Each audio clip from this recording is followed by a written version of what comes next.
Okay, look who's back. It's been a couple weeks.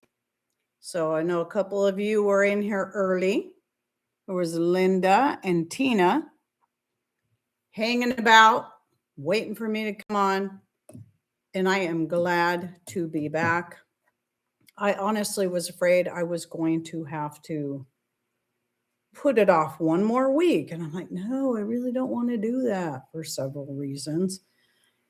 But thankfully, everything worked out. So I wasn't even sure until yesterday morning. And then I came up with a solution. And it had to do with taking out those extra roosters because they needed to go like right away. So let's see, we got 4 people in here. Okay. And I mean, it was getting chaotic because I had a total of 6 roosters. And there was 4 that really needed to go. And there was the one I was still thinking of keeping, which I decided to for now and then see how it goes. I thought, well, I mean, it would be easier to take them all out at the same time. But then it's like, man, I just really would hate to get rid of this one if he does end up being a good rooster. And I like the idea of having that backup, but I'm still just unsure with our small amount of chickens that we have in, because right now we're down to 15 chickens total and 2 of them are roosters. So I just got to see how things go. And if it just isn't going to work out, then, and it's too much for the hens that I have, then, well, we'll go ahead and take them out. But at the same time, after watching them, and here's the funny story. The rooster I ended up keeping was the one I originally wanted to keep. And then I said, no, he's going to go. And I started eyeballing this other one. And that was because he tried to flog me a couple times and then bit me really hard. But in that, watching him, but I noticed that as time went on and the other younger, cockerels started getting to be aggressive and mean, that one became more protective of the younger hens. And I'm like, oh, and he's definitely more respectful of me. And if I ever, just to remind him who I am, this is one thing I do like about wearing long, full skirts. I mean, it can have its negatives, but it can definitely have its benefits, is I use my skirt like wings. So I'm flapping my wings at him. So it's like, I'm the boss here. Just in case he decides to get froggy. But he's actually been behaving himself pretty well. And the Gretchen, which is the hen that he liked the best, and he was constantly after, to the point I had to put her in that enclosure for a time.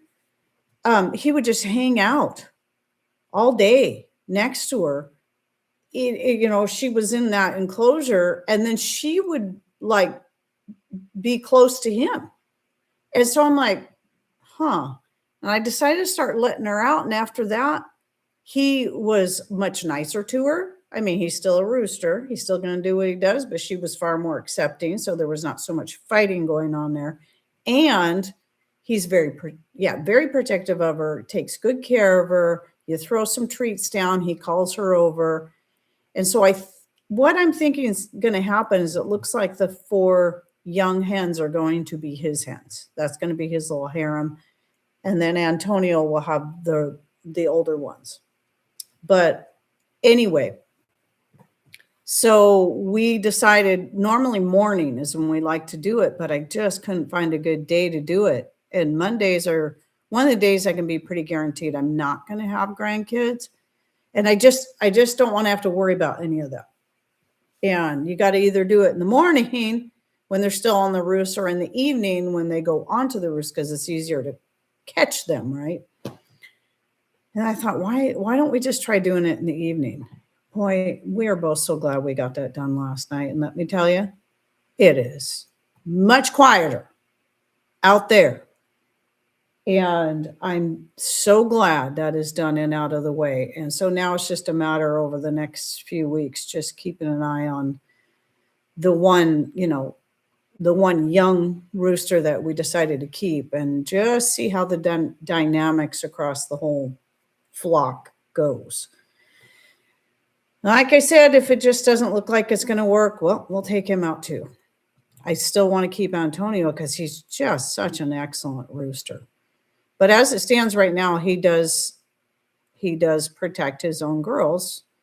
But I noticed those two, the young one has respect for Antonio, but they can hang out in the same area and get along just fine, as long as he's leaving his girls alone. So I still have 3 chickens that roost 20 feet up in a tree and won't let me within 15 feet during the day. Oh, funny. Thank you for your content. I just searched for the fruit vinegar recipes. Thanks. And thank you. And you're welcome. Welcome and thanks.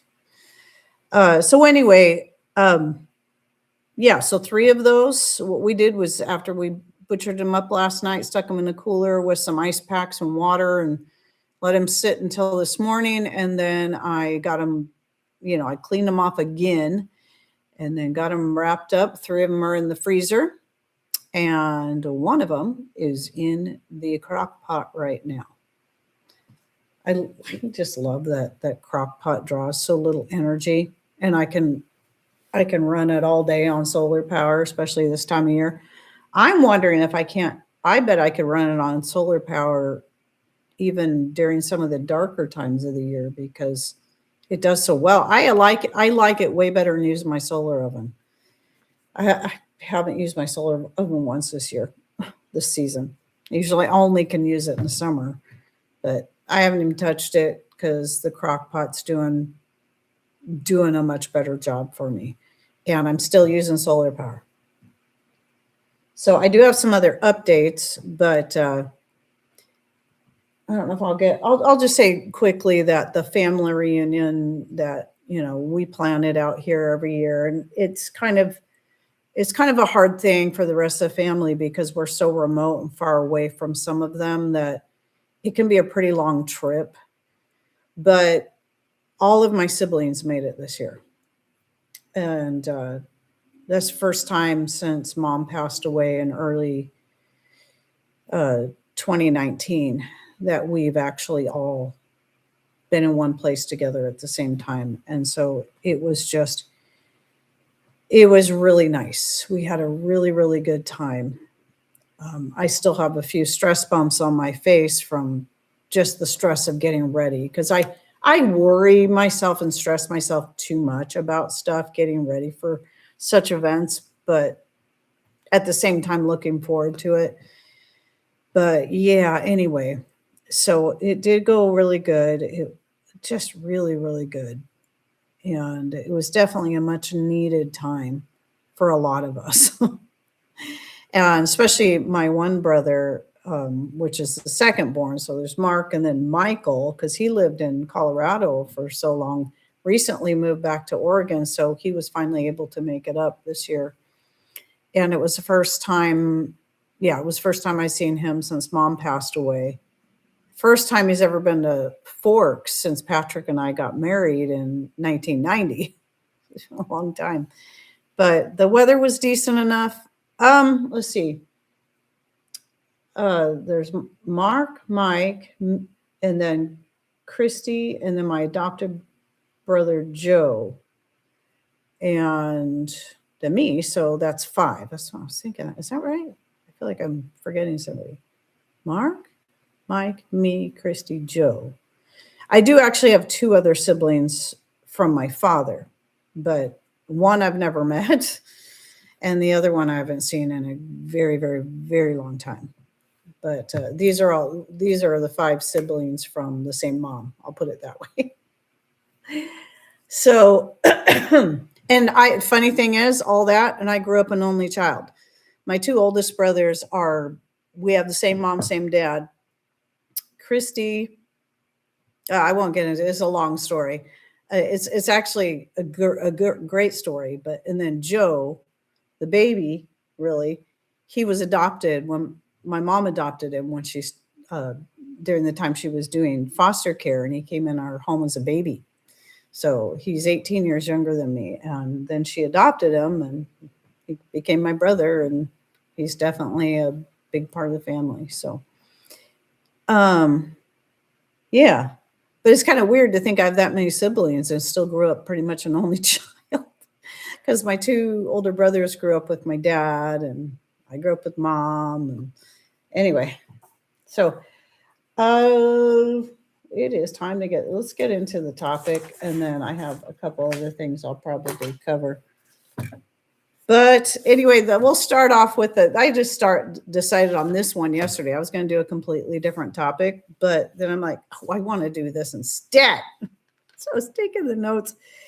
So, of course, it's another watching AI video, so you don't have to. And so obviously the standalone video I make from this will go into that playlist. And it is 14 forgotten survival tricks medieval peasants used. Now, I will admit there's a few in here that were new ones to me, and a couple that I'm like, oh yeah, I forgot that was even an option. And others that, yeah, you've heard many times, but it's still kind of interesting to then now look at some of these same things within the context of, okay, medieval peasants use these methods. So obviously, being peasants, they didn't have a lot of money, probably paying a lot of taxes to the king. And so it just stands to reason that, they had to do things in ways that didn't cost them much. So the first one, and obviously, okay, first I got to state this, and I almost forgot my greeting. So hello, everyone. Heidi here from Rain Country. God is good all the time. So a quick explanation for those who've never seen one of these videos and why I do them. The watching AI video so you don't have to. There's several reasons why. It's because AI often gets a lot of stuff wrong. Also because I'm trying to fight against a system where AI is stealing a lot of jobs, including a lot of us real life people, content creators, and just kind of kicking back against it all because I hate it with a passion. Just everything about it, as many of you already know. And so that's the purpose of this, and also just so we can have fun discussion in comments, in the chat, and share our own experiences and knowledge about some of these things, so we can get real live people, with skin on people, not fake people that pretend to be people, telling us things that may or may not be true, or the facts are all askewed. Kind of like that map, that AI map. Did you guys see that? And the periodic table to that school in where was it, in Kentucky? Oh my goodness. All the states, well, not all of them, but a whole bunch of the states were just totally misnamed or misspelled, and the periodic table, a lot of the chemicals were just nothing but gibberish. And somebody approved that for the kids. Okay. Somebody approved it, which means either they didn't care, or they thought it looked good, or, they didn't bother to actually look at it, or it looks good to me. That's scary too. They thought that looked good, huh? Those of you who live in Veneki, USA, or Missouri, instead of Missouri. Good gravy. I think Washington was spelled right, but there was I think it was supposed to say Seattle, and it said Beetle, Bead Hill, or something like that. I'm like, wow. Okay, so back to the topic. Sorry, got off on a tangent. Just curious if you guys have seen that. It's sad and disturbing and laughable at the same time. So number one was using hot rocks for cooking with. And so this would be like, and I've seen this kind of thing done, so I have no doubt this was true. But, like getting the rocks really hot in the fire and then throwing them into a a pot of water. It could be, that pot could have been made out of a leather bag or just a wooden bucket, basically, or, whatever they had to throw that in. And then they could use that for, that hot water for cooking all kinds of stuff. You could turn that into a soup or whatever. I mean, you might end up getting chunks of rock in there, but, you ever heard of stone soup? I've boiled water with hot rocks before. Cool. Thank you. Thank you for sharing with us that. What else did you say there? I was the second son, then my sister was born, and I was the middle child. Then my older brother died, and I became the oldest. So I've been the youngest, middle, and oldest child. That's interesting. Huh. And I'm sorry about you losing your brother. That's sad. And then also other ways of cooking. I've seen this in of survival shows. My favorite has been Alone. And I keep hoping that I need to go check and see if some of the latest ones are available for free. But I've seen people, using rocks, making like their fire and then putting like some flat rocks over the top and using that as a cooking surface. And it's like, yeah, awesome. You can cook your meat on there. You can do all kinds of stuff directly on the rock as long as it's hot enough. And so there's that. And I think the cool thing about a lot of these are things that we can use in a really tough situation, if we're in a survival situation, or even just trying to find ways to be a little more frugal. You think, yeah, you got a fire going, you can boil some water with hot rocks. You don't have to turn the power on. So then the next one, this was one, I don't think I've heard of this before. And I thought, wow, that is really cool. And that's where you make basically clay wraps to wrap especially meats in. But I'm assuming they would use this for other things as well. Maybe cooking vegetables, corn, I don't know. But like, a chicken or a big chunk of meat of some kind, even fish. And then they just take that clay and mix it with water. Obviously, they're gathering that dirt and clay, mixing some water in there, and then wrapping it around the meat, and then putting that whole thing in the fire. And so what that would do, so what does this say here? I tried the hot rock directly into an old leather purse thing once just to see. Slow. Sure glad I don't have to. Maybe you have to have several.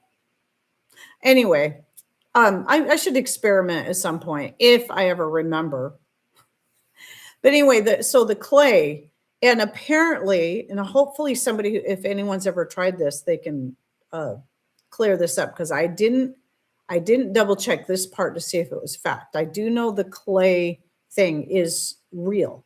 And people actually have videos out there showing you how to do it, because I did kind of look, I didn't watch any of them. But yeah, so Billy says the clay acts like an oven, so the meat is baked instead of seared. And exactly. So, it's kind of, yeah, it's its own little oven. And I thought that was a really cool idea. What I was going to say was what the AI video said was that you could even take a whole bird, feathers and all. I mean, obviously gut it and all, but and then wrap it in that. When you peel the clay off, it would pull the feathers off. I could see that being a possibility, because obviously once the bird was cooked all the way through, I think the feathers would probably pull out easier anyway. But I just don't know about that. I don't know that I would do it that way. I don't think I would try it that way. Besides, we have a chicken plucker. Even with the time it takes to set it up and clean it, it saves us a lot of time and backache. It's sure nice having when you're doing a few of them, for sure. So anyway, very cool idea you can look into for yourself. And so modern campers do the same thing with aluminum foil. Exactly. Yep. But clay would be healthier, wouldn't it? Than adding more aluminum to your food. So I thought it was a pretty great idea either way, but I'm just not sure about the claims of it, and how well that would really work for pulling the feathers off when you chip away the clay, when you pull the clay off of the bird. See, I pluck chickens the old-fashioned way. I had a lot of kids and make them do it. There you go. See, you already have a chicken plucker. All them hands. That's very much the same as having an electric chicken plucker. It works. Okay, let's see. Number 3. So obviously this is just a slightly different take on the salt curing. It's still salt curing, but and I know this is real too. It's just another one of those things I haven't thought about is that they put meat in a barrel and just cover it in salt. I mean, you'd have salt all around it. So you'd have salt, and then you put the meat in, then pour more salt on top. And so it'd be a salt curing, and that's just how it would be stored. And just like with smoking, it would make kind of a crust on the outside layer. The salt would prevent bacterial growth, thus spoilage. And, the crust would also help preserve the inside of the meat. And anyway, so I'm like, oh, yeah, there's that idea too. And so the salt curing, I know there's this old legend about St. Nicholas and the salt, some boys being thrown into a barrel of salt. Crazy, but it's not true, but it's still, that the whole salt barrel curing thing was definitely a real thing. So I don't think AI made that one up. Some of the details are the things I kind of get concerned about the most. It's like, yeah, I don't know about some of that. And this is why I could look it all up, but I'm like, I'll just let people interact. It gives them something to say and add to. So then, of course, number 4 would be, smoking meats. But again, just like the salt curing, smoking meats is also a very old way of preserving meats, but it was actually quite common in medieval homes for the meat to be hung up up high inside the home. I mean, dedicated smokehouses did become a thing eventually, and they might have even had a separate room or area that they made more dedicated for smokehouse. But you think they always had open fires. And so the smoke would rise. And so they hang that meat up there, and they just have meat hanging all over the place, and it would be getting smoked while they're doing their regular stuff and heating their home and cooking their meals, etc., over the open flame. And I'm pretty sure I've seen examples of this, and it makes sense to me. And read other examples of this. So number 5, root cellars. I think in this case, it was mostly just digging a shallow hole in the ground and kind of shoving the food in there rather than, which I'm sure eventually developed into a full cellar. But it all starts somewhere. We were talking about, what was the name of it? A clamp.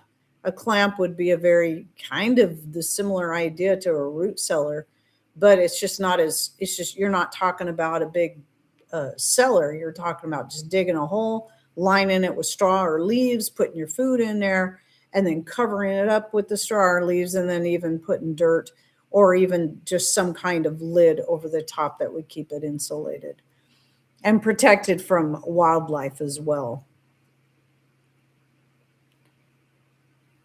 Let's see. Linda says she was one of Mama's chicken pluckers. Chicken pluckers and corn shuckers. There you go. And peas too.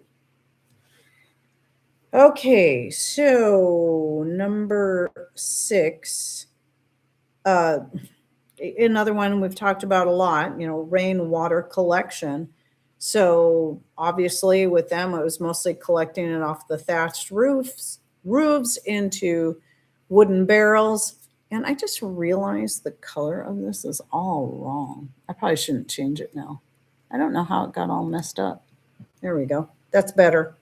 I don't look so blue. I'm so blue. Not really.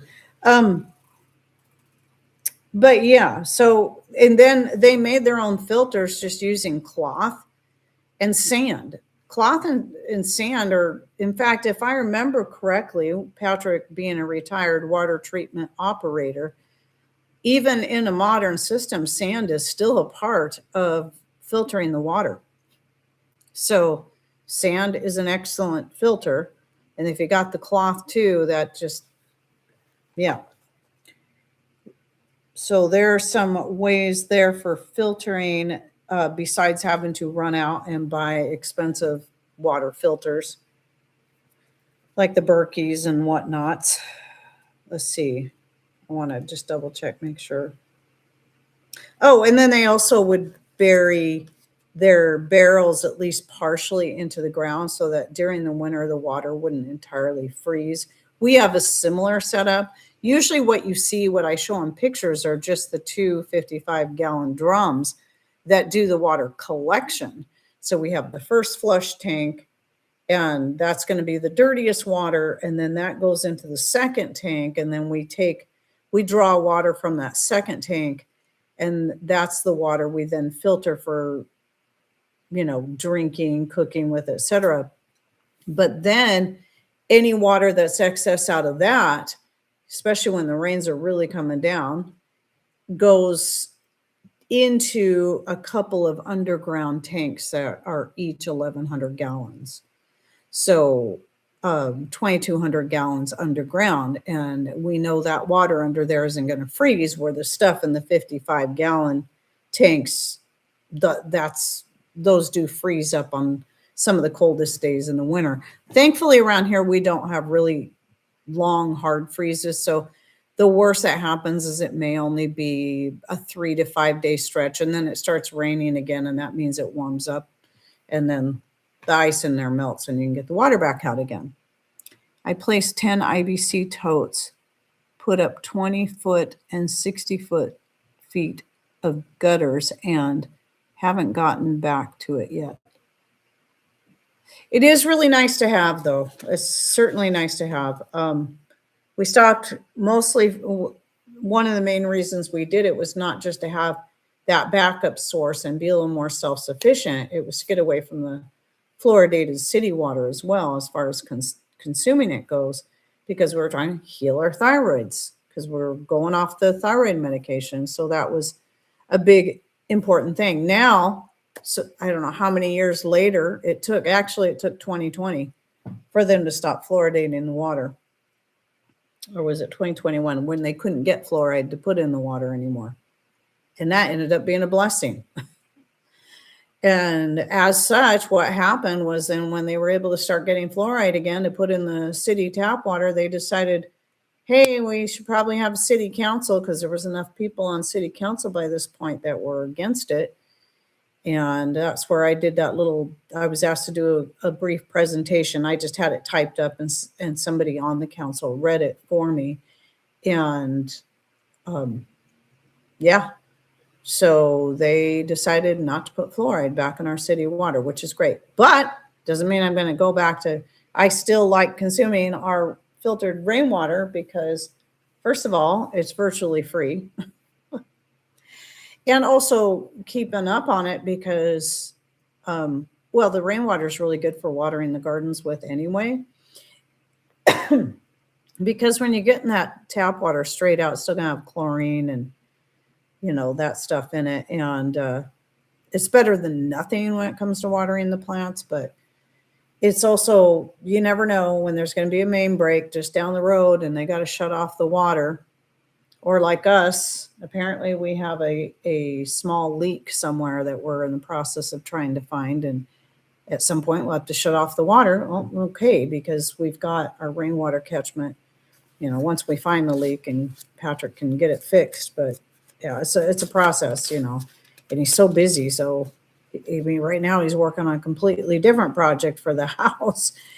And so it's kind of like digging out a little bit as he can, trying to figure out where this leak is. Eventually he'll find it. We're just praying it's not going to be in the pipe that's buried under the house. That'll be a real pain. I mean, he did figure out it's definitely on our side, and it's not coming from the house. He was able to figure that much out. So it's somewhere from where it goes from the connection up to where it goes up into the house, somewhere in the ground. Yay. Fun for him.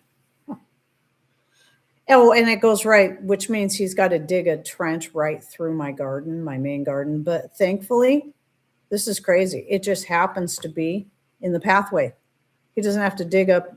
Well, he might have to dig up a marshmallow, but I have a lot of those. But, wow. He doesn't have to dig up any of my perennials or current annuals. That's pretty cool. So let's see. Cellars, rainwater collection. Okay, number 7 is garlic and onions were commonly used for various ailments. I mean, of course, we know of all kinds of medicinal herbs, but garlic and onions are just, sometimes we tend to forget. We get all caught up in all these great medicinal herbs, which is great, especially the ones that grow wild around you, like the dandelion, the plantain, the self-heal, now it's a lovage, man. Lovage is going crazy. And what else? Oh, just tons. I go on and on. Nettle.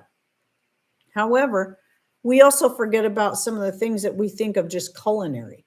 And that can be herbs like rosemary, oregano, sage that have medicinal properties. But the things that, like the garlic and the onions, sometimes we forget they have a lot of medicinal properties, so they use these for colds and flus. They use these for rubbing on skin issues, any kind of skin issues, for helping to purify the air. So yeah, don't forget the garlic and onions. And I need to get back into trying to seriously grow onions again. I grow garlic, but I always forget it's out there. I just like having the greens up there, and then I'll use the greens quite a bit. But one of these days I need to start digging up my garlic. But I'd like to get into growing, if I could just get them to do well for me again, like the Walla Wallas and the big red onions. Like I grew that one year. Oh man, those were so wonderful. But for most people, garlic especially is something that is pretty easy to grow. And it's got so many great health benefits. So let's see. And then of course, the spices that they used, this is number 8, for adding flavor to food, aside from having their own medicinal properties, was commonly used for pest control. Another one we tend to forget about. I say we, meaning me, maybe some of you as well, but I know cloves. Somebody was telling me that they use ground cloves to help repel rats. And so, yeah, a lot of these different kinds of spices, hot peppers and whatnot, used for pest management. So that's both insects and rodents. And then, excuse me. And then from there, oh, you know what? Did I miss something here? Okay, I have another page here. And then going up a step to help keep out bigger predators. And this is funny because I kind of do this. I wanted to grow stinging nettle anyway, because I've never seen stinging nettle growing wild around here. It must, because of where we live. But I didn't want to bother trying to find it. I'd rather just grow it on my own property. And I decided what better place to grow it where it's going to be somewhat out of the way, but also will be a little bit of a deterrent, is right under one of the bedroom windows. And so that's where it grows. And of course it's spread. I found some growing, and that's in the front yard. I found some growing in the side yard. I found some growing in the backyard. So yeah. But anyway, that was commonly used to make, nettle was used for other things as well, but also used as a protective barrier against animals and such to protect their food, their garden areas. You just got to be careful because it can take over a garden. Like every year I have to go pull it up because it starts spreading. But because my soil's so loose out there, it's not an issue. I just keep pulling it back until I get it to the little area I want it to be in. And it's really not that big a deal, but I'm gonna have to get a hold of the stuff in the back here. So let's move on. That was number 9. So number 10, using all parts of a plant. Now, this here specifically talked about, and again, I know this one is true, at least in the fact that you can do this because of why? From watching alone. But the inner bark, or I guess that's called the cambium layer. I know it sounds right, sounds familiar. So you can get, you take that outer bark off, and then there's an inner bark, and that's actually edible. And they would dry that, if flour was hard to come by, maybe they weren't getting enough wheat or whatever, but you can dry that and make bread out of the flour that you make from that. So you dry it, you grind it. I know on Alone, I saw people eating that when they were in, I want to say Patagonia. I don't know if that's right. Anyway, they were eating that, but a couple of them ended up having some serious issues because that was all they were eating. So obviously it can't be a standalone food. You got to have it with other things. It can cause severe constipation and just other health ailments. It can be healthy for you to an extent, but it's just like anything else. You got to, you can't just live on one food item. If all you do is sit around and eat raw horseradish root, that's going to have an issue. I don't know who would do that, but it can become toxic in high quantities. There's plenty of foods that do that. It's just about balance. And I can see something like this being a way to stretch the flour you have if that's all you had. Or, they made it sound, the AI made it sound like they would use it as a sole flour. I'm not sure about that. Maybe they did, but it seems like it would make the bread pretty tough and hard to eat. And it could even be bitter depending on what tree they're taking that inner bark from. But I could see using that just like I like to use powdered zucchini or pumpkin to mix with my flour. And that means I can cut back on the amount of flour I'm using, add a little more nutrition and flavor, and also just get some of that, especially the zucchini, get some of it used up. So anyway, let's see. Oh, okay. I got to read my handwriting. I was in a hurry yesterday. I was like, oh, this is good. I'm writing this stuff down. Number 11 was taking annoying weeds and fermenting them to make drinks like wine and beer. I'm sure you can guess what some of these annoying weeds might be. So we've heard of dandelion wine. So dandelion flowers are used for making dandelion wine. And no, I've never made that. With all the wine I make from my own fruit, we don't drink it that much. It's mostly used for medicinal purposes and anything. And I know what you're thinking. All right, medicinal purposes. No, I mean, seriously, like making extracts and whatnot. But, and for marinating. I love to marinate meats and stuff in my homemade wines. But, so I'm not going to take dandelion flowers and make wine out of that. I got plenty of other mediums to use, my apples, my grapes, the berries. In fact, I'm going to be making a blackberry grape wine here soon. But another one that was used to make like a beer was nettle. I thought that was interesting. So, and these, some of these, any of these other, they didn't list off anything but the dandelion and the nettle, but I'm assuming there would be others that would and could be used, and it would just be a matter of mixing it with honey. Of course, we know that honey and water can make mead. And honey, if it's raw, typically you're not going to need a fermentation starter because it's going to start fermenting on its own. Typically, it's 3 cups of honey and enough water to equal a gallon, and you just let it ferment. I have always used a fermentation starter, even when I was making my mead from raw honey, just to be certain it's going to ferment. But this can be done. And so I would say they were probably making like, maybe dandelion flower infused mead. But yeah, anyway, so in fact, I'm thinking about making some mead here soon. I got some older honey I'd like to get used up, and then figuring out how best I want to flavor it. But yeah, I'm kind of stuttery today. Well, not too stuttery, just using a lot of fillers. And it's really quiet on your guys' end, so I hope I'm still here. I hope people are at least listening while they're doing their busy stuff, because I get it. It's harvest and canning time and so on and so forth. As soon as I get done here, I'm going to be canning up some more green beans.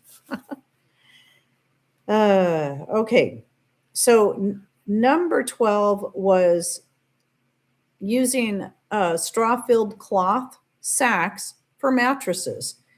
And so they just sew together some chunks of cloth, some big sacks, whatever, and just shove it full of straw. And that's how they made their mattresses. And then number 13, I kind of combined these points into, there were several, but combined it into just this one, into one. And it's all about warmth. And so different ways they use agricultural waste to stay warm. So that would be some of those chunks of straw and the like for making the mattresses, but also for insulation. And let's see, you can use a lot of that stuff to help keep a fire going. Because we have that rocket stove, I would use stalks from the marshmallow plant because they dry out. They can get pretty thick like this. They're hollow on the inside when they're fully dry, but things like that can be burned to help keep warm. They're going to burn up quickly, however, so you still need something that's going to be dense. So if getting firewood is hard, one of the other things they did using agricultural waste was taking like the animal dung from the cows and the goats and the sheep and whatever else, and basically making patties out of it. I believe, did they mix some of it with straw? I was thinking they might not need to do that, but basically made these patties and then allowed them to dry. Even hanging a lot of them in their walls, it would also add an insulative property to it, but then they could use those and would use those as fuel for their fires. And that just, it makes sense to me as long as it's coming from animals like that. Anyway, you're what we commonly think of as herbivores, though I don't believe all animals are truly herbivores. I saw a picture, and I'd heard this before, of a deer eating a baby bird. So, and apparently horses and other such animals we consider herbivores do the same thing. So I thought, that's an interesting thought. Yet the rest of us are supposed to be vegans, right? Oh, I'm going to get preached at again for that one. There's a certain person that likes to come preach at me every time I talk about eating meat. Literally preach at me. Because biblically we're not supposed to eat meat. That's not what the Bible says, but okay then. Okay, so we're talking about warming. Sorry, I need my glasses. I'm having a hard time. Some days my eyes are just much worse. Like I said, these lights always make it even worse. So, okay, and then of course, heavy fabrics and tapestries used to insulate windows, what we would commonly call curtains. But also in more recent times, the window quilts were made. More recent being, maybe 1800s. and above, maybe farther back than that, but they just make pretty quilts like you would make for your bed, but make them to fit your windows, and that would insulate the windows for the summer. So help holding in that heat that you've worked so hard to make these little animal dung patties to burn or to go out and chop the firewood and bring it in. You still, it's not free. You still had to work for it. Trust me, we know this. And you still want to make those fires last a long time. And the more you can do to insulate your home, the less hot you have to burn the fire and the less firewood or fuel you're going to go through in the process. Sorry. I heard a scratchy, but I realized now it's Patrick. He's up on the roof doing something. So what else? And then also the more warming ideas were like, heating stones, wrapping them in cloth and using them as bed warmers. In later years, they actually made the long-handled bed warmers that would look kind of like a little pan, and they put the coals from the fire in there and then use that to warm the bed. And then also in the wintertime, it would be taking the snow when it would come down and then pushing it up against the walls of the home to make another layer of insulation. Sometimes it can be quite surprising when you realize how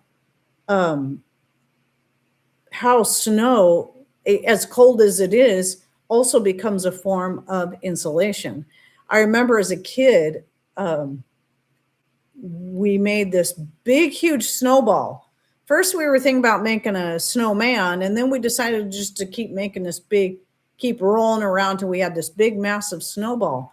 And we're like, man, this thing's huge. We could probably make an igloo out of it. And so we actually hollowed it out, and then we couldn't both fit in it. It wasn't that big.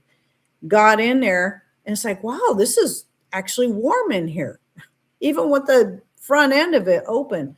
So you think about that, that wouldn't work here because we just don't get enough snow, but yeah, you can actually keep pretty warm. I mean, think about igloos and stuff.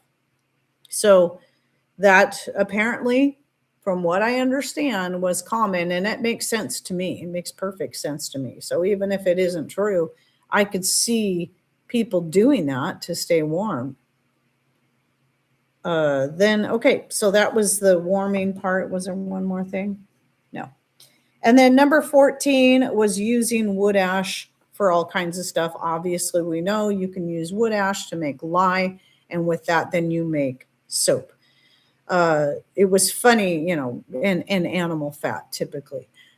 It was funny though. This is one of the AI points that I found that they didn't quite explain it good enough.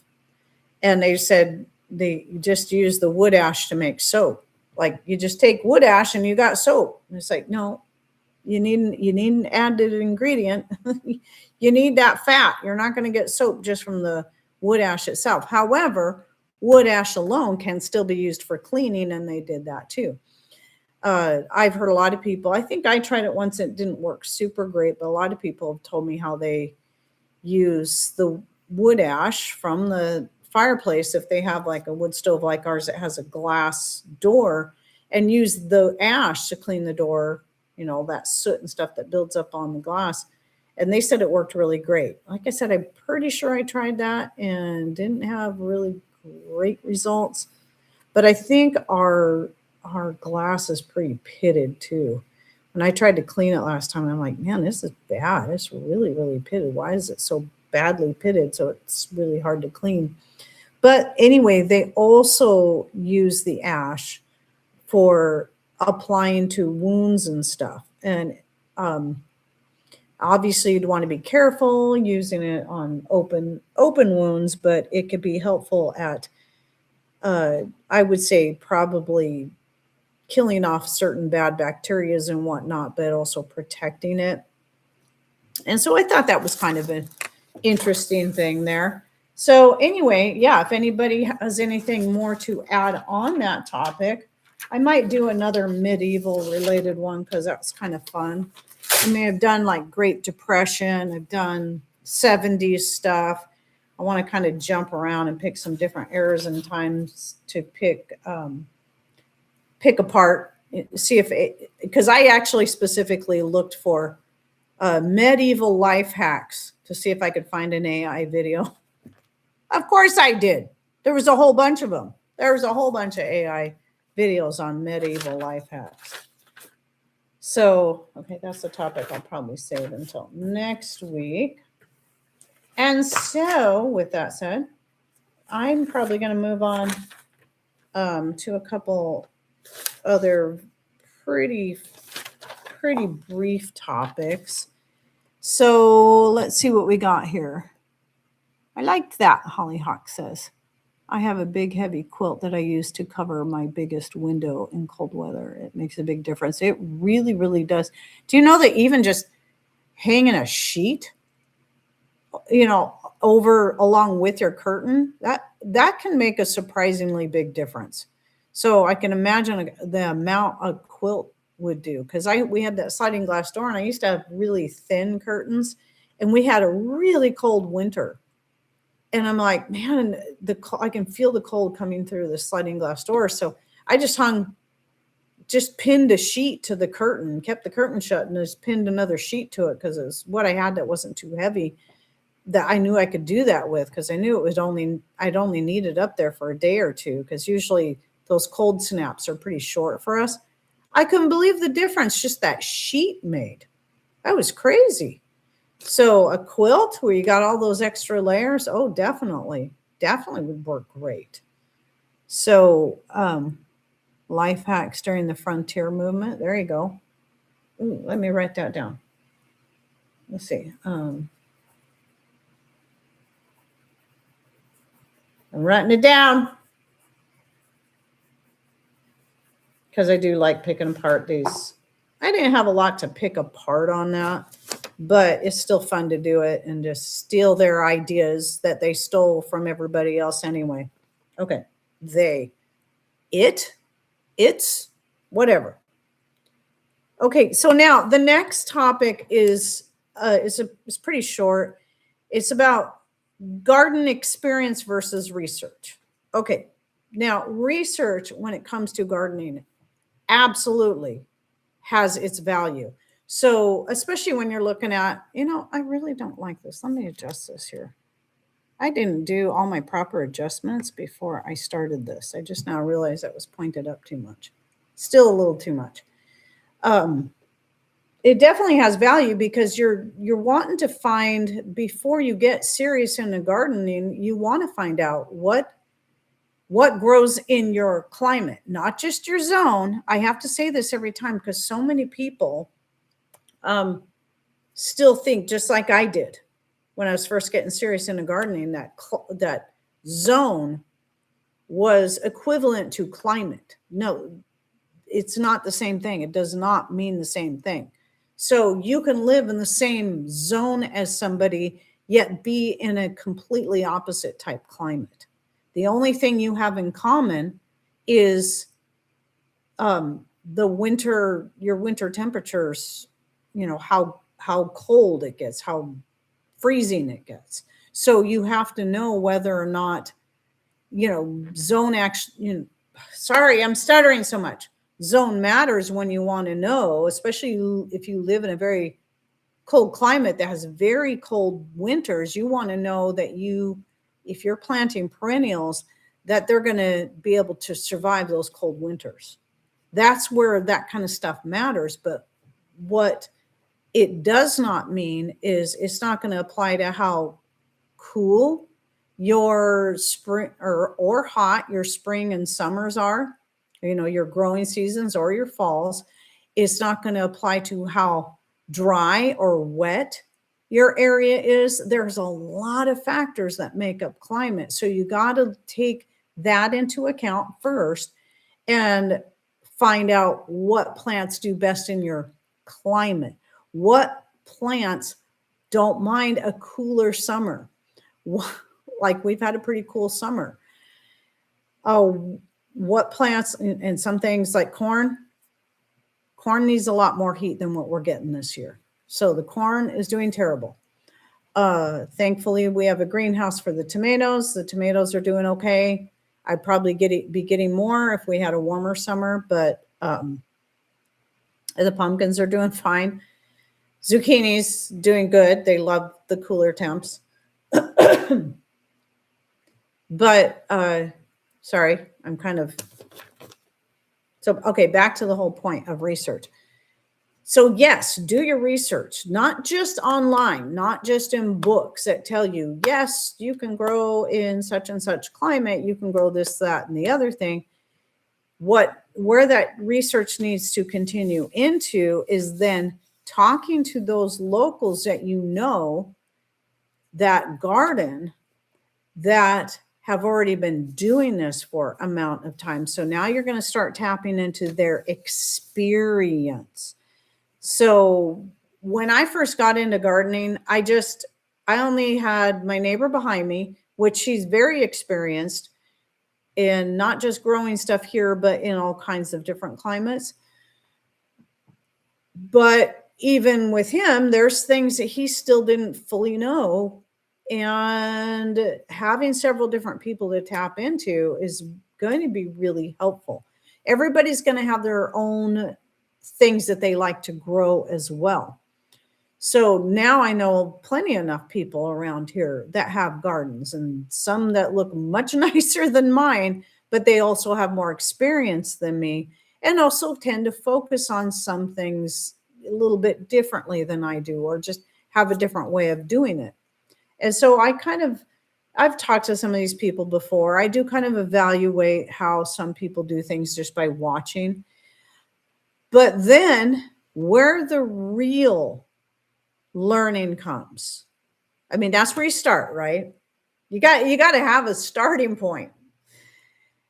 But the real learning comes through your own personal experience on your own personal piece of land. Because what that person does across town, you could do it exactly the same way, grow exactly the same variety of bean or whatever it is, tomato, pepper, and it very likely may not do as good for you as it did for them. My neighbor back here can grow carrots like anything. Me, it's just a whatever. I never know what's going to happen. I didn't bother planting carrots this year because to me, it's hardly worth battling with the carrots, especially when I got a lot of other things going on. I like to focus on the things that are the most important staples, like the potatoes, the pumpkins, the beans, the tomatoes, that kind of thing. And then obviously the perennials like the berries and the apples, I don't have to worry about too much. But I see this because, well, let me stop. I always start getting ahead of myself. I don't look at my notes. See, now Tyler says it's been so hot lately, our corn would come pre-popped. So you kind of have the opposite problem. Now, my corn is still only like this tall, which is probably not saying much. It's probably only about 3 feet tall. And it's trying to get flowers already. It should be taller than that, but it's just that's all it's going to do. I'll be surprised if I get any ears at all. And if I do, they're going to be tiny, but I'm just leaving it. We'll see what happens. I don't expect anything. I kind of forget it's even there now. But it's weird because the sunflowers, on the other hand, are the biggest I've seen them. Way bigger than last year. They're doing beautiful, and the beans are loving growing on there. I don't always think to plant beans around my sunflowers, but when I do, I love when I remember to do that, just because I have plenty of other places to plant beans. I'm like, oh yeah, I put beans next to my sunflowers. So yeah, that's working out really great this year. Okay. I'm sorry. I'm just reading through my notes because I'm afraid I'm going to forget something. I don't want to get out of order. Okay. Just doing it once.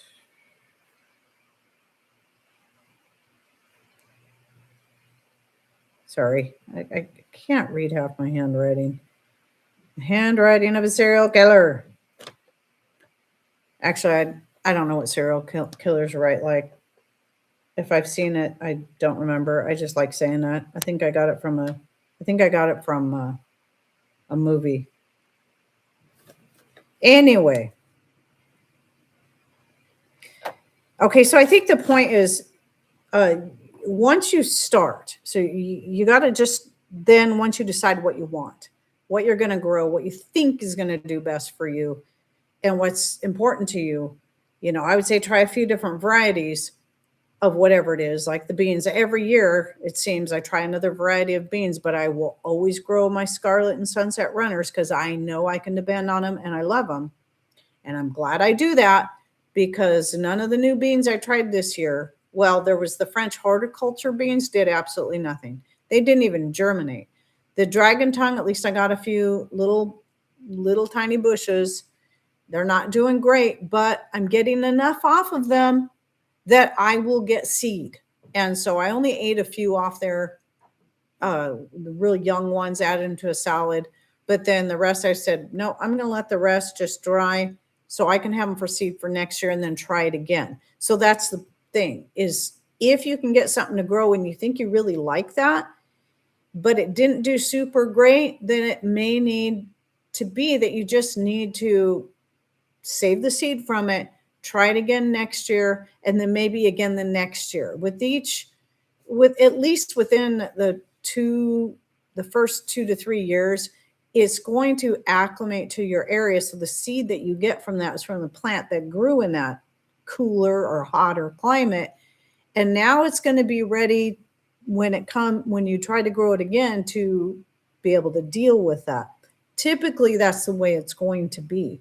You're going to get stronger plants each year that are used to your climate and the types of soil that you have. But after several years, if you keep struggling every year to try to grow something, and no matter how you try it, no matter where you plant it, no matter what you add to the soil, and it just does nothing or it just barely gets by, maybe it's time to scrap that idea and go with something that's going to work better for you. And even if it means just, you know what, I'm not going to grow carrots anymore. I probably will keep growing carrots every so often. I just don't want to bother with it every year. And some years, actually, I do get a pretty good crop of carrots. It just doesn't happen every year. And same with the corn. I'll probably still keep trying. And some years I do okay with it, and that's the glass gem corn. I have sweet corn. I have yet to be able to have success with it, but I haven't tried it in a while either. Actually, I think I did try last year, and it did not. Yeah, I did not do well. But I need some of this acclimated to this area first, and that's the issue too, is making sure you can find seeds from a place that has a climate at least similar to yours, and you'll have better results. But then with your own experience, you're going to get better results by saving those seeds. But you're also learning as you go, not just what grows for you, but better ways to grow those things. So it's like the beans. Even though I have specific areas for growing beans, we have a horse fencing that's on the east side of the big garden section. Always grow beans along there. They love it there. Always do well.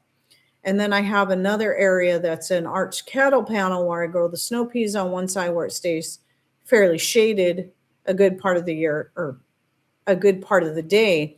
And then the other side of the cattle panel actually gets pretty much full sun.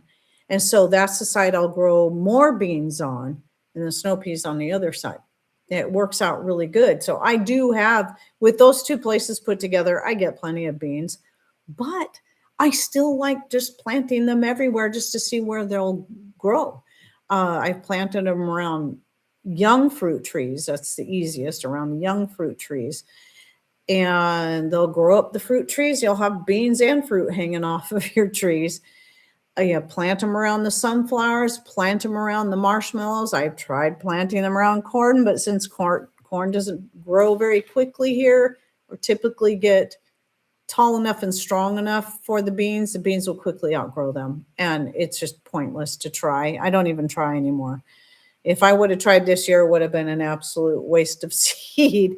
But around the sunflowers are big and strong and have nice thick stalks, and it's perfect.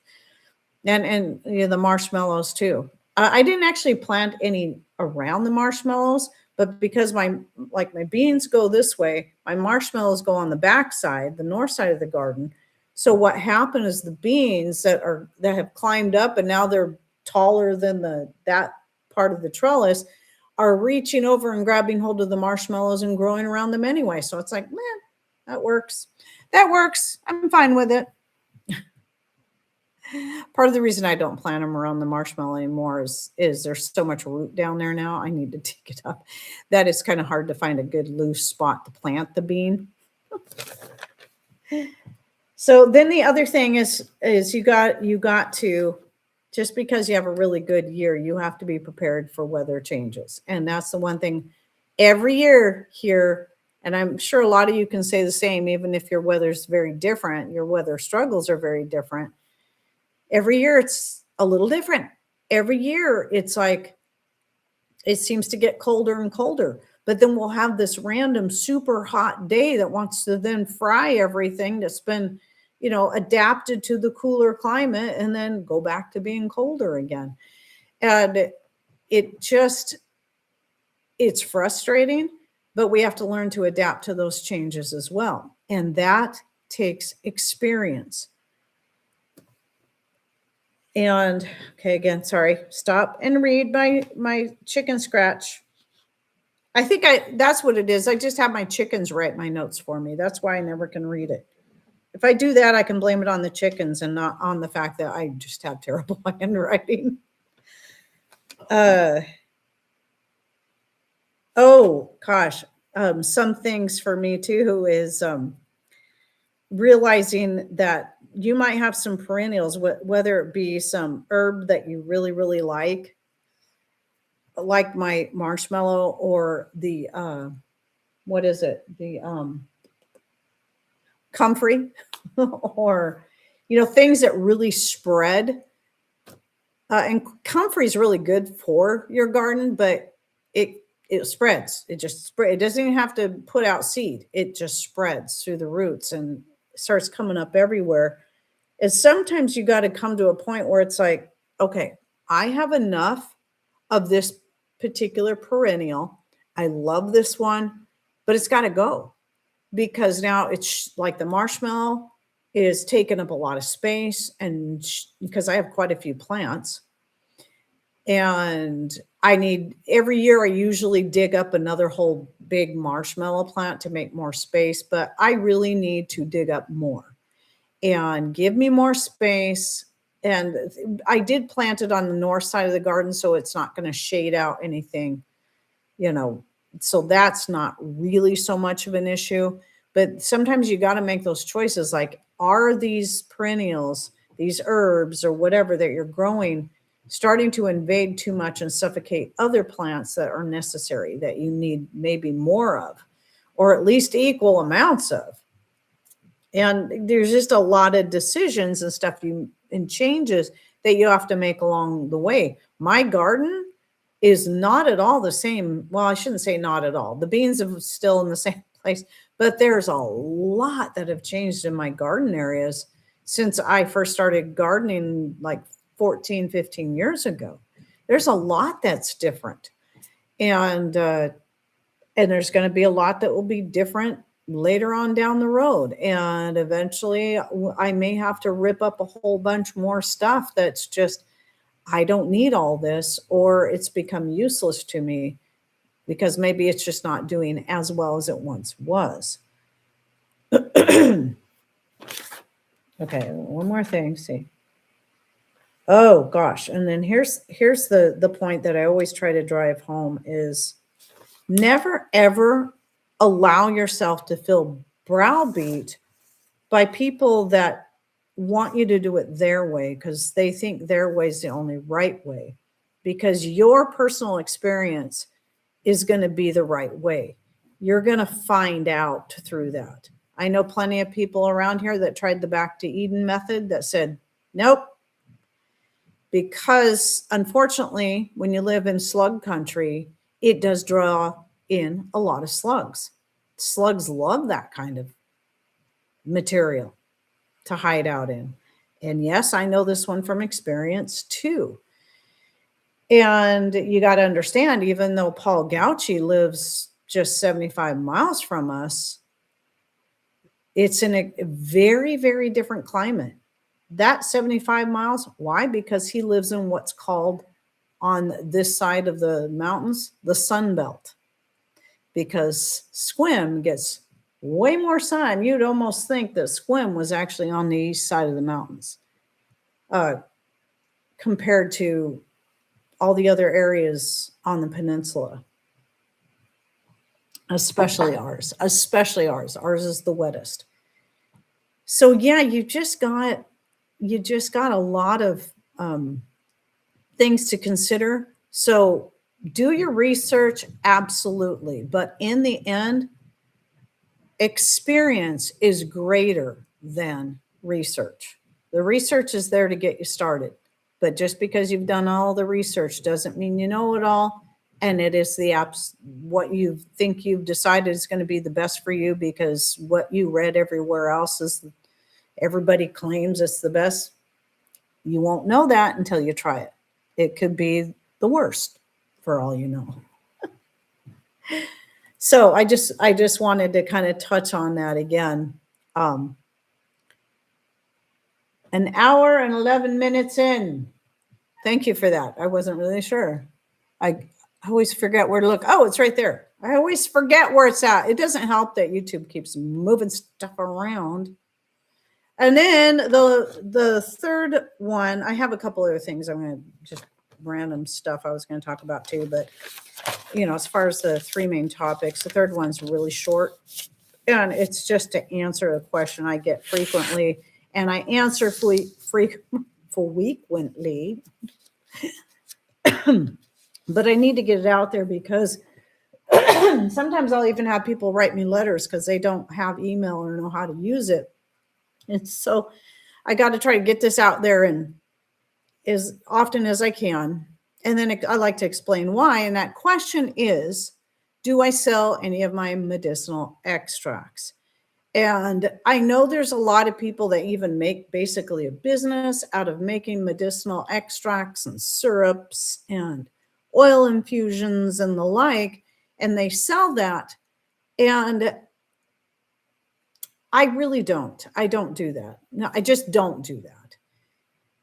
The closest thing I do is I sell my homemade skin cream that I advertise as nothing more than just a skin cream for softening the skin. You can use it on your hands, your feet, your knees, your elbows, wherever you want. I use it on my face every day.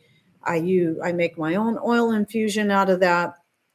And then I make my own oil infusion out of the herbs that I grow, use that to add to the mixture, and then that becomes my skin cream.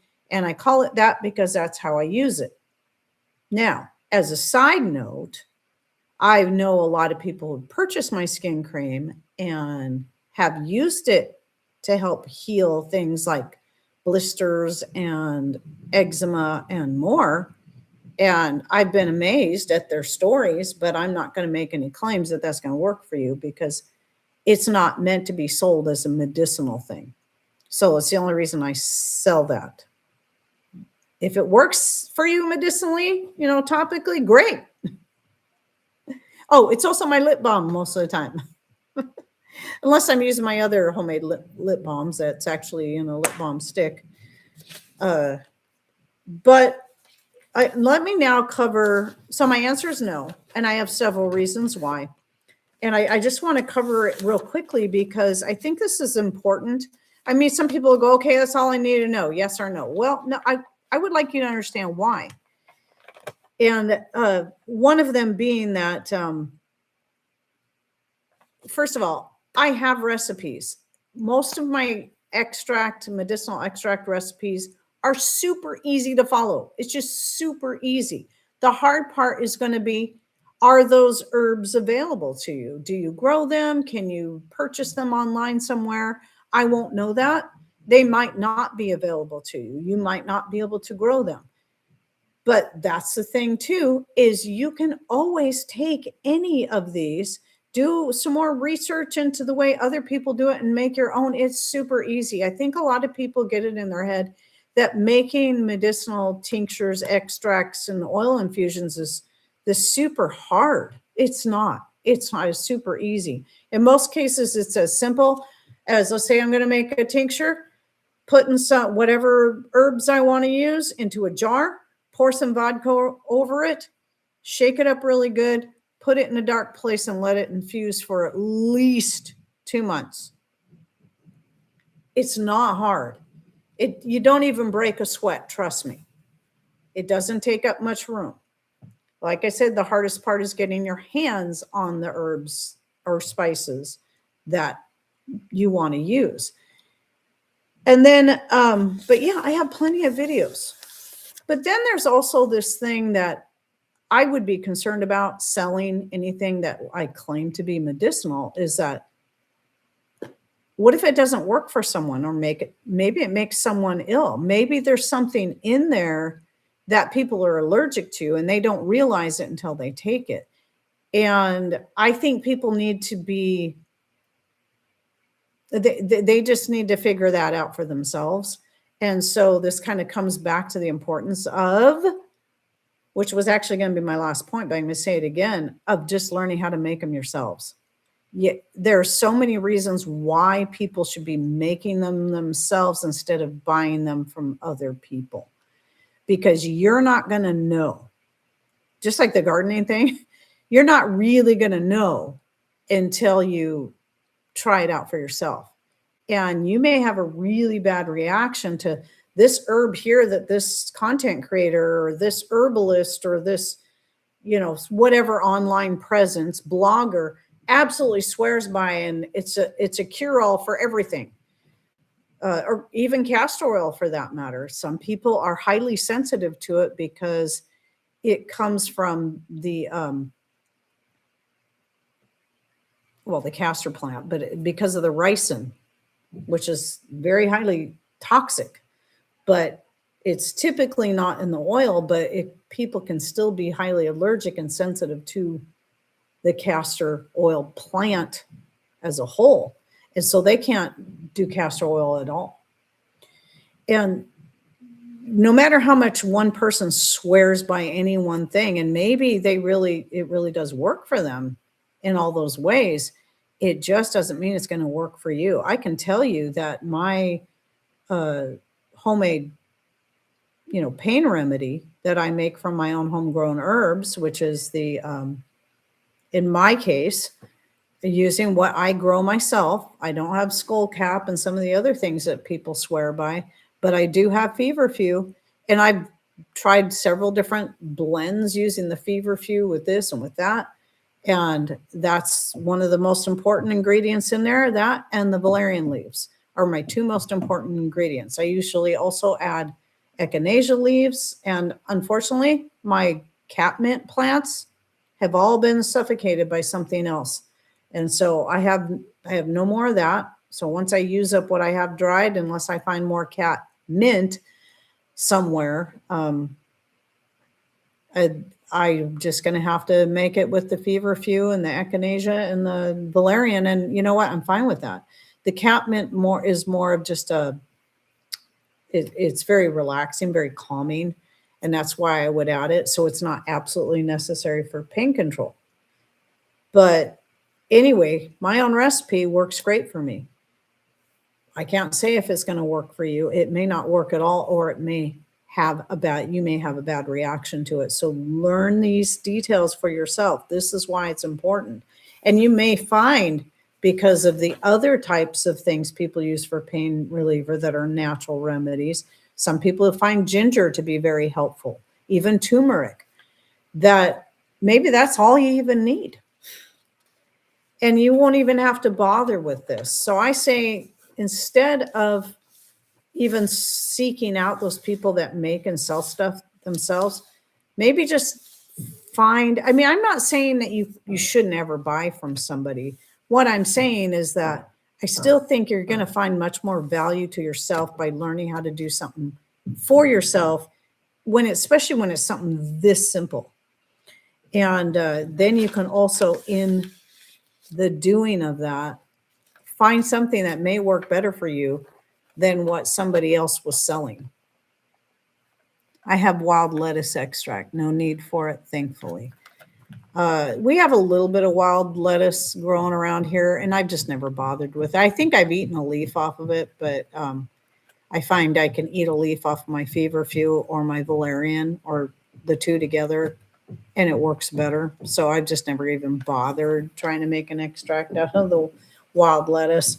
But yeah, that's another common one people talk about for pain.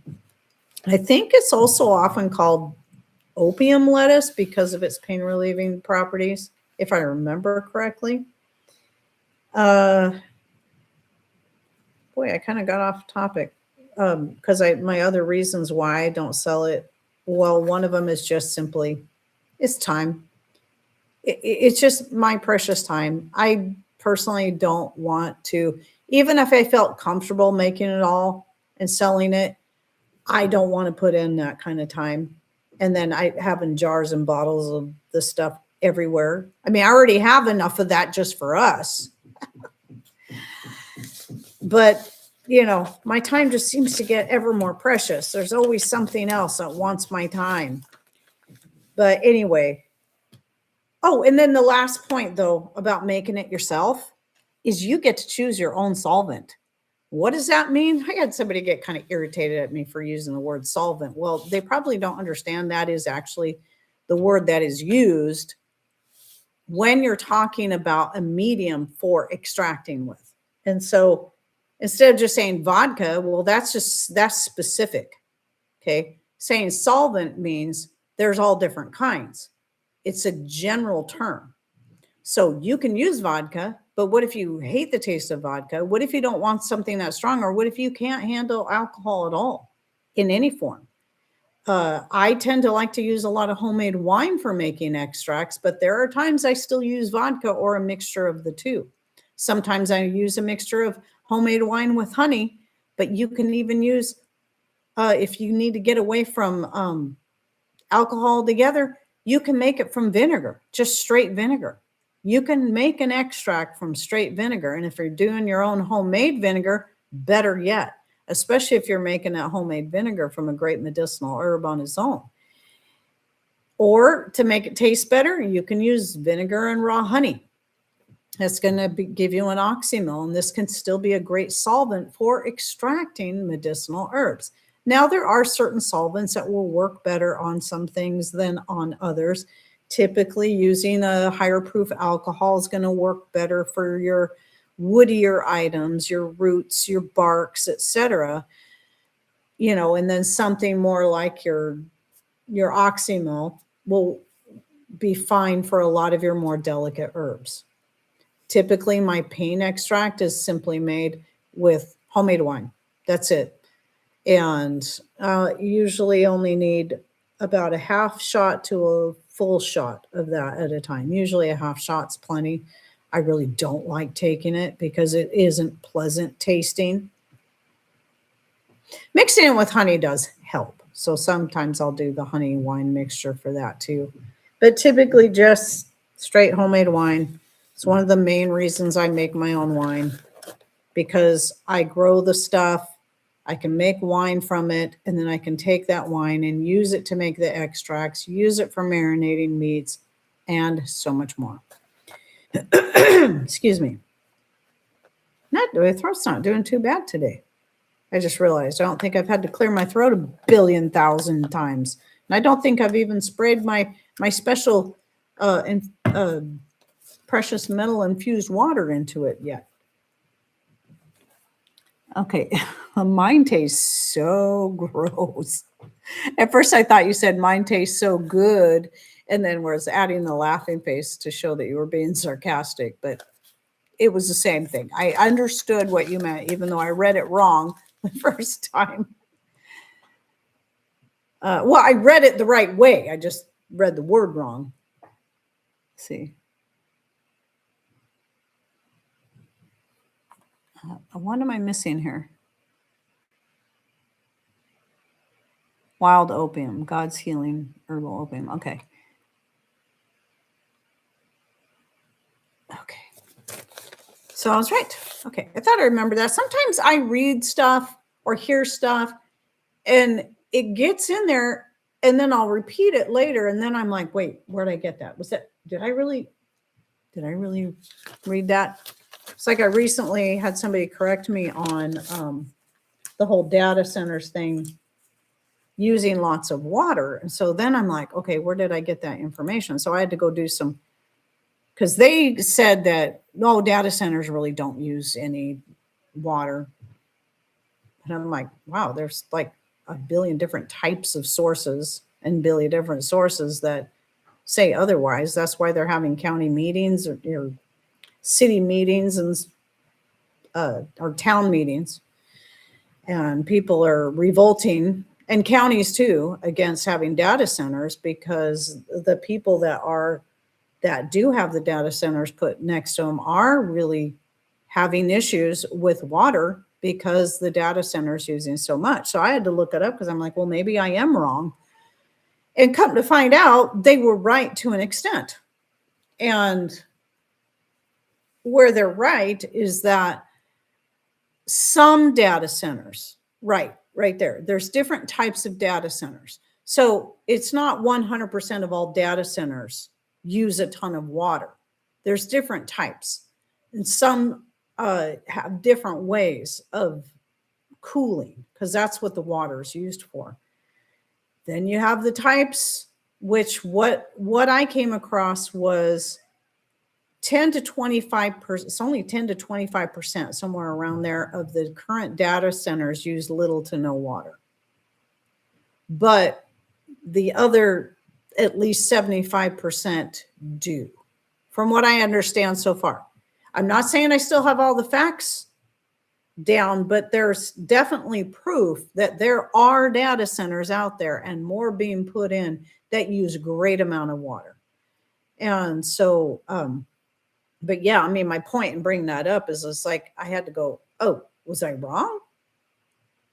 And now I have to question myself, where have I been getting this information? Well, that's right.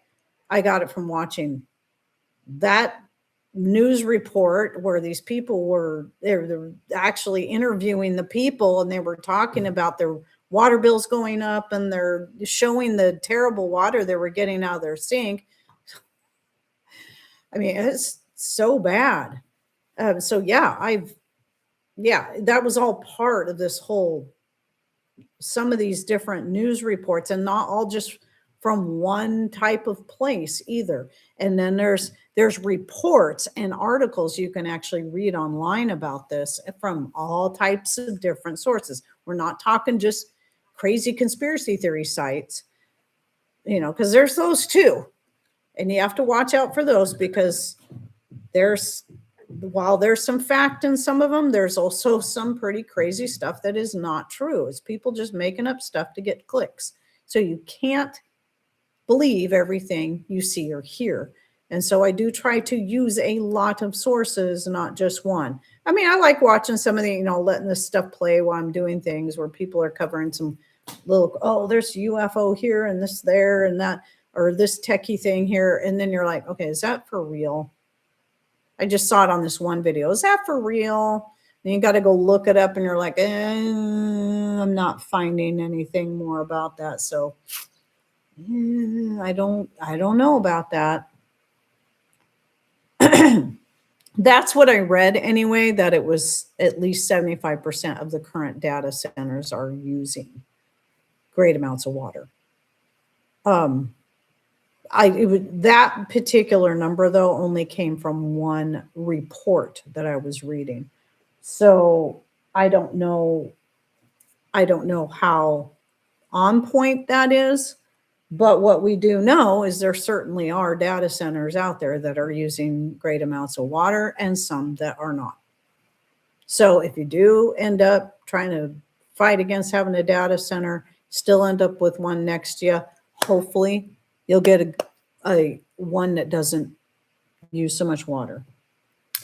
I would like to think that, with all the fear mongering about us humans using too much water, that they would try to make it right with those things. But I would just rather not see them at all, whether they use a lot of water or not. But let's see. Okay, that's the topic for next week. Done. I am all done with my topics. And I just wanted to, I think I had another update. Where did I put it? Darn it. Is it on this piece of paper? I just been folding up. Yeah. Oh, there was only one more thing. I talked about my other updates about the chickens, about taking out those 4 roosters and deciding to keep the, and the cow farts. Yeah. What happened? Sorry. I get really loud sometimes. Sorry if I hurt your ears. See, today it is prudent. Let me put my glasses on so I don't misread anything. Today is prudent to check everything. I watched a few Instagram entries the other day and so many looked AI. Well, and yes. And there's that too. Just because you see a video doesn't mean it's real. And it's like that. What is that? That goat looking robot. It looks, have you guys seen that? Well, it's not really, I don't even know if they have one built yet. It's just a model that they want to make this, it looks like a goat with arms. It's got 4 legs and arms, and it's supposed to be helpful at rescuing people, animals, whatever, had something to do with fires. I don't know that it's true. I couldn't find any real solid evidence on it. So people are like, oh, see, and it had red eyes. And it's like, really? Let the data centers use sewage for cooling. They'll get crappy data, but it won't use up any water. There you go. I think it's a perfect idea. Sounds good. It'll smell nice in there too. That'll make up for all the loud noise and bright lights keeping people awake. Okay, so what I was going to say was because of my video that came out on Friday about it is from one of the lives, so a lot of you that are watching me right now were already there, had heard that when I was just kind of bringing up a few points about how using some of the naysayers that come into my channel, and I'm using them as an example. And usually every time I do that, there's always going to be someone that they don't say anything, a lot of people, by the way, just were going on about how much they really appreciated what I said in that video and agreed with me. And I don't expect everybody to agree with me. That's not the point. But there was one person that just simply said, stop feeding the trolls. And I'll get a person that will do that every time. And I believe they, think they're doing the right thing by telling me that. But sometimes I get the impression by the way they say that, and they don't say anything else, that they're angry because I'm using these examples. And I just got to say that, and then I get the people that are a lot more nice about it, that actually seem genuinely concerned about my sanity or something, that not to focus on it too much or don't let it steal your peace. And it's like, well, first off, most of the time, it really doesn't steal my peace. Most of the time, I can ignore a lot of that stuff. Most of the time, if people are making just flat out dumb statements about things or, acting like they know everything when they really don't, I still try to be polite to them, but I'm usually just kind of shaking my head like, you're coming in correcting me and being rude to me, and you still don't even have all the facts. I mean, we all make mistakes like that. We all get some of our facts wrong. No one's immune to that. But when people are rude about it, that's where I take issue. Or when they're just telling you something that is just downright silly. It's a lot of times just shaking my head. And It's not that it steals my peace. However, I'm the kind of person that's like, hey, you know what? Take this rude comment. This is going to turn into a good topic for a video that people can relate to.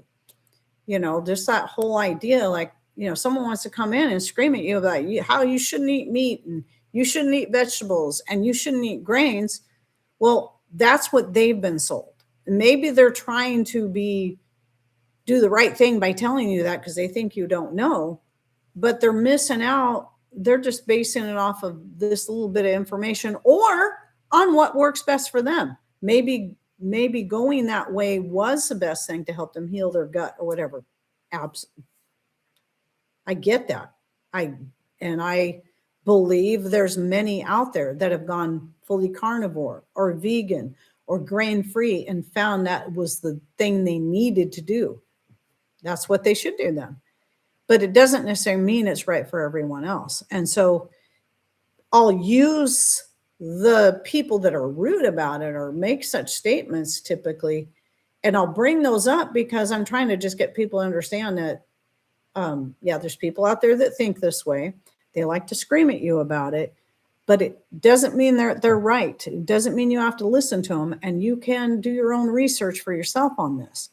So I want people to understand that when I bring this up, a lot of times it's for just making a point.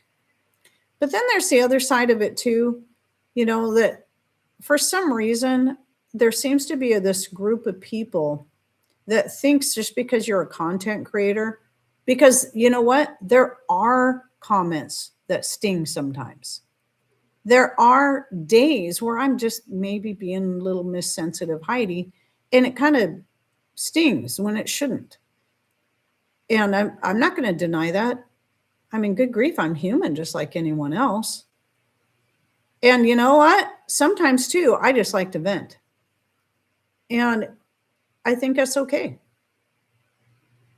Why is it not okay? I mean, why is it okay for people to vent amongst themselves, but content creators are never allowed to feel anything except for joy? I guess I don't really understand that. We're humans like anyone else. Obviously, have I not shown that? My imperfections over and over and over again to you guys? And yet those of you who followed me for long enough know me well enough to know that I don't think I'm perfect, and that you can also look past my imperfections. Sometimes I say things wrong. Sometimes maybe I handle things wrong because maybe when somebody made their stupid remark, I wasn't in the best mood and I went scorched earth on them. It happens sometimes because I'm human. And then, yes, sometimes I simply like to share because I like to vent. And I'm going to keep doing it. And if somebody doesn't want to hear it, they don't have to listen. But I also understand people that get concerned about things stealing my joy or stealing my peace, because yes, it does happen sometimes, just not as often as people may think when it comes to YouTube comments. Most of the time, really, I'm being honest when I say most of the time, it's just me going, after 10 years of doing this, I'm just like, really? And then I have to chuckle because it's so silly. People are being rude and stupid at the same time. So I just wanted to share that real quickly, that, when I'm sharing these things, don't worry. I'm all right. And I do like using those lemons they throw at me to make a nice tasty lemonade to serve back to everyone else that I hope they enjoy. See, I made a pot of chicken noodle soup, added peas and shredded carrots. It's 3 meals for me. Great. That sounds yummy. I'm perfect all the time, except for when I'm not. Let's see. I'm perfect all the time, but when I'm not, it's a lot. I'll say that for myself. Why argue common sense with people who don't listen? Well, there's that too. But sometimes I hope, here's the other thing too, when I respond to some of these people, I'm hoping even if I know they're not going to listen. Oh, okay. There's 2 points here. So when I comment under somebody else's comment, there's usually at least 2 purposes. One is to reply to the person, even if I know they're not going to listen, though, even if I know they don't care and they're going to ignore what I say, there could be somebody else reading through the comments that has the very same thought. They're probably looking for someone who's thinking that very same thing. And I want my comment there to answer that question or that statement so that when they read it, they'll see what I had to say. So I'm not just directing it at one person, I'm directing it at quite a few. And maybe that person that came across that comment didn't have the same bad attitude, but maybe wondered the same thing or had this just same idea and was curious to see what I had to say. So, yeah. But, we all deal with people like that. Even if we only have to deal with a few people. Even if you only deal with people in your family or people in your church or people in your neighborhood.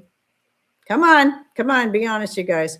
We all have that person that we have to deal with. We all have those people that think they're smarter than us. They like to be rude. They like to make cutting remarks, underhanded, backhanded remarks. And I think it's dishonest to say that everybody, I always let such remarks just roll right off my back and they don't affect me. Really? I mean, it's easy to tell other people, just let it roll off your back. Yeah, I know that. But, if you were being told this and that, is it really that easy for you? Or maybe there's something else that you're a little more sensitive about that somebody else says. And is it always easy to let it roll off your back? We're all human, people. See, they come and go, but there's always a new one in one of the groups. Oh my goodness. Isn't that the truth? Good gravy. I got ripped to shreds the other day. I thought I was in this group about chickens. Oh, and somebody had posted a picture of they were butchering a chicken and they had some weirdness going on there and they had a few pictures and they were just basically asking if anybody, I mean, it looked real to me, though I could definitely see why people would think it was AI. And so a lot of people were saying, oh, this is fake, this isn't real. But some people actually did the AI scanner on it and said that the chances of it being real were pretty high. And it just seems silly to me that you couldn't even, so I just basically made the statement, and this is a good statement for you guys to hear too, is that you see a picture that looks odd because the guts in this chicken looks really odd, but I've come across some pretty weird guts on a chicken a couple of different chickens that we've had to butcher that I knew were not perfectly well. We didn't eat those because it's like, okay, now there's something definitely wrong here. I was thinking there was something wrong, but I wasn't sure until we, ran them through the chicken plucker, cleaned them up, started gutting them, and then going, wow, yeah, we're not keeping this one. And so that was why some people were questioning this image. It's like, well, why would they defeather it and all that just if they already knew it was sick? Because in the post, they were talking about how they knew this chicken had issues. Well, let's say you're butchering several chickens at a time. I didn't see anything wrong with it. Maybe you're butchering several at a time. Maybe you're like us, you have a chicken plucker, you just keep throwing them in there. And then we get to it's like, okay, let's see what's going on in here. Who knows? But at any rate, I just simply made the statement that, well, it's just as silly to assume every picture we see is AI as it is to assume every picture we see is real in this day and age. You really kind of got to examine everything. And so I got ripped to shreds. A lot of people agreed with me, but there were a couple of people that got so mad. Well, here's the mistake I made.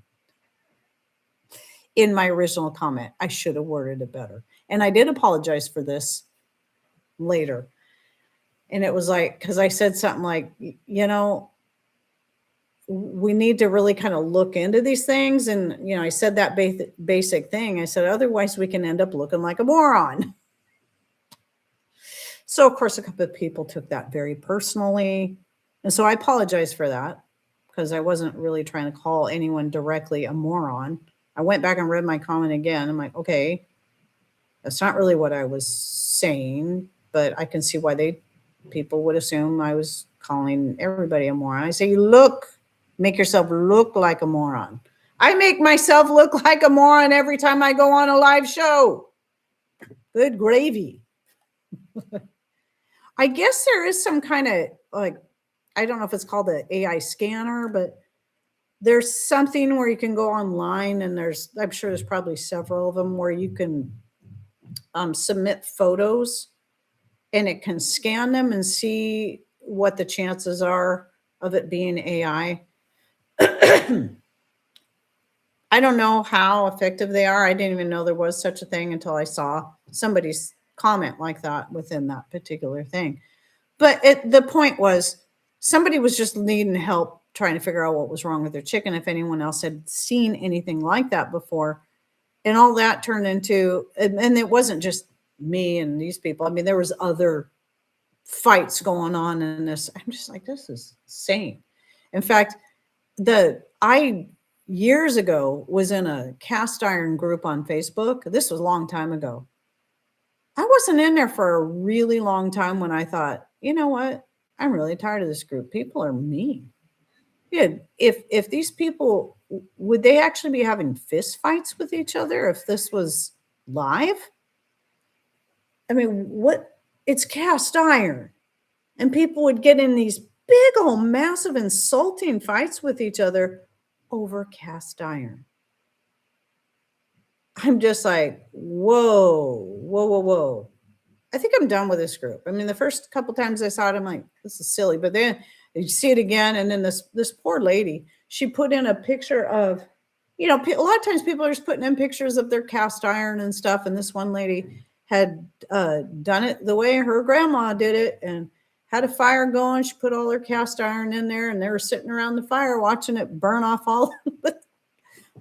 Well, a lot of your newer cast iron, you really shouldn't do that with.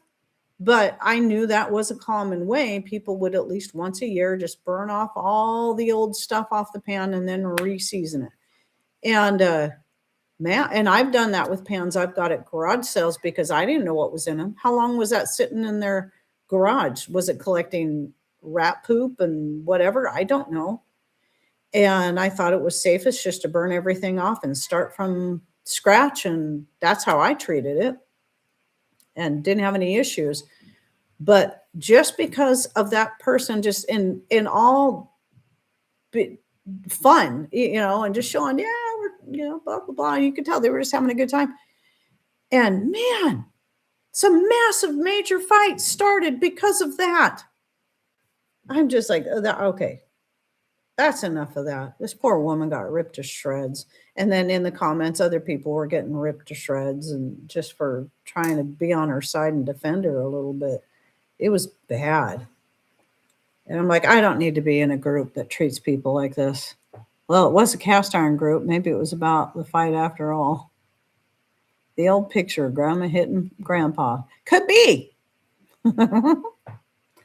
Think about massive chicken processing centers. How many chickens have had really bad things in the guts, but just toss it into packaging for Walmart? Yeah. Right? I think there's a reason why God said, don't eat things that die of themselves. And so even though we had a chicken, one of our old hens, when she, the first one, she passed away. It was clearly a heart attack and she was old. And I remembered that scripture. It's like, should we process her? And it's like, that was the first chicken we had ever had die on us. And I remembered that. I'm like, I don't think so. I think God said we're not supposed to eat of those things that die of themselves because we can't be certain, for one, what did they really die from? Of course, that was a good excuse to not want to have to deal with it. But yeah, I mean, or then when you are like that one hen, this was last year when we were taking out roosters, I'm like, I want to take out this hen too, because she's been laying weird eggs for a while and she hasn't been laying in a long time. And she seemed healthy enough. I really didn't know what was going on. She seemed healthy enough, but once we opened her up, I'm like, she ran around, she was energetic, she ate. But when we opened her up, I mean, just everything in there was calcified a lot through her guts and stuff. Don't know. I can't even tell for certain what I was looking at because it was so strange. And there was a lot of just white deposits everywhere. And I'm like, oh, yeah, I don't know. We're not eating this one. So that's what I mean. Like I knew that she must have been having some kind of issue, but yeah, it'd be in Leviticus. And most of that was repeated again in Deuteronomy. So, in fact, we just finished up Deuteronomy for the 5th time last night because we're on our 5th read through from Genesis through Revelation. So every time we get to Revelation, we go back to Genesis and we start over. It takes us usually about 9 months to get all the way through the Bible. So, but yeah, a lot of those are repeated again in Deuteronomy when then that generation was finally getting to go into, the generation of the non-believers that wanted to go against God about, going into the promised land. And now they're all weeded out. And now it's time for the next generation to enter into the promised land. So a lot of the commandments were repeated again to the Israelites. Remember, the Israelites weren't just Jews. It was all 12 tribes plus all the other people that became a part of the Israelite family, Egyptians, even Canaanites and more that chose to follow God. So super controversial. I would only bring it up here and never did it. Grandbaby threw dead hens. Oh, granddaddy threw dead hens and guts over in the pig pen. Very common in that day. I don't see why that would be so much of an issue. I mean, pigs are cleaners of a land. That's what they do. They're kind of like the land, what do you call them? Scavenger, kind of like vultures in a way. They eat just about anything. They're cleaners of a land. That's what they do. Sort of like slugs are cleaners of a land too. I finally figured out one day. And I'm reminded of it every so often that they do serve a purpose as much as I dislike them. So, but I wouldn't think that would be so controversial. Now what's controversial are those serial killers that use their pigs for that very same purpose. That shouldn't even be controversial. It's just wrong. It's how you can get rid of. Yep, exactly. So, okay, was there one? I think that was it. So I do have to go can some green beans, and I'm going to start processing and dehydrating my tomatoes. Probably tomorrow morning I'll do that. And some other stuff. And I know you guys are busy. I thank you all for blessing me with your time. And I know I've been saying that every time, but I like saying it because I often talk about how busy I am and my precious time, but your time is just as precious, if not more so, especially to you. And I get that. And I hope I never, ever sound so prideful that I think my time is more precious than yours. We all have busy lives. We all have different things going on. And that's why, especially for those who come watch the live show, it means so much to me, even if you're only in here for 5 or 10 minutes, that you take the time to drop in and say hi, even if you don't have time to chat. It means a lot. You're sacrificing some of your time to just come in and listen and share some information of your own. And I appreciate it. I really mean that. I hope you guys understand that I really do mean that. I'm being honest. So anyway, thank you everyone for coming in. Hope you have a great week. Take care and God bless. Bye.